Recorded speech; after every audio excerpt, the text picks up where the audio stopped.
Something people often confuse is the difference between the words manga and anime. And I don't blame you if you do, because in Japan, manga can refer to both animation and comics. However, outside of Japan, manga strictly means Japanese comics. Anime, on the other hand, is simply the Japanese word for animation. And before the word anime came about around the 1980s, people used the word Japanimation to specifically describe Japanese animation.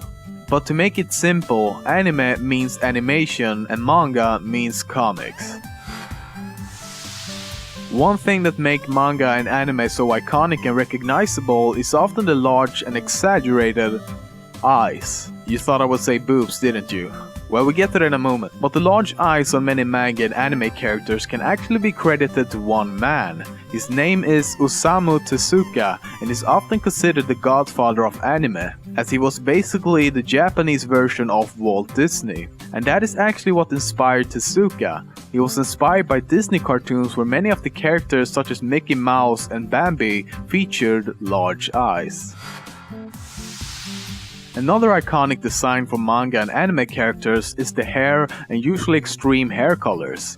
However, the colors aren't just selected randomly. In many cases they express significant elements of that character's personality. This is based on the color symbolism in Japan. For example, black can mean mystery or evil, red means joy, love or aggression, gray can mean intelligence or boredom.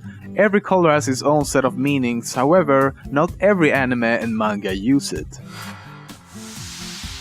In Japan, around 200 new anime appears on television every year, and more paper is used for printing manga than for making toilet paper. Anime is such a huge phenomenon in Japan that Japanese animation accounts for over 60% of the whole world's animation-based entertainment. The highest grossing anime film of all time is Spirited Away by Studio Ghibli, which has grossed over $270 million. At second place comes another Studio Ghibli film, Howl's Moving Castle, at over $230 million.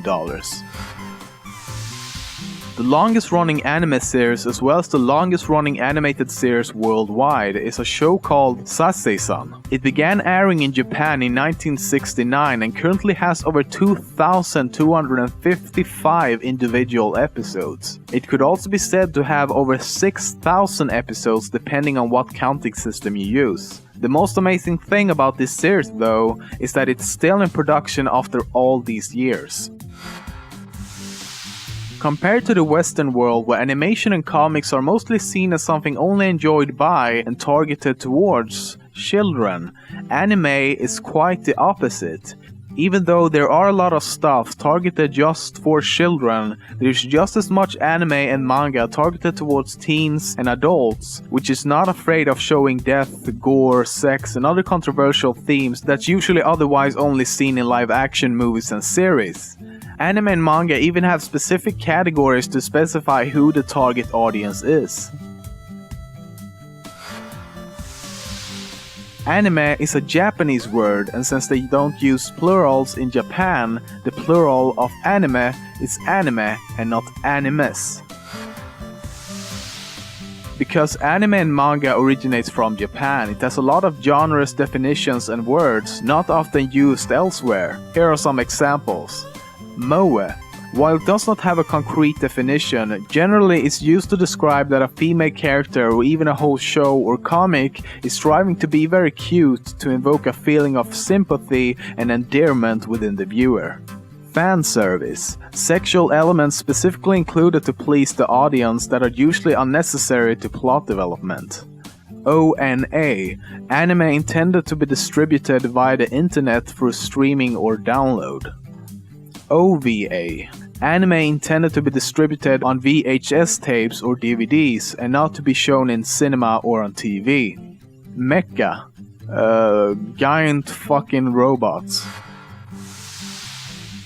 It can be very hard to describe what an anime is, because technically anime is just a simply abbreviation of the word animation. There are no predefined rules of what an anime should or should not include, yet most of us would identify this as an anime while this would be a cartoon. However, the latter is the oldest preserved anime in existence, created around 1907 by an unknown animator. But even though the word anime quite literally covers all of animation, the modern usage of the word usually describes one of two things. The first is that anime is defined by the character's unique features such as the pointy chin, large eyes, spiky hair, elongated thin bodies and limbs, and of course the obligatory huge breast syndrome. The second popular definition is that anime is only animation created by Japanese and/or was created in Japan. It's okay if you don't wanna sing along, but if you do, I promise you, you will feel like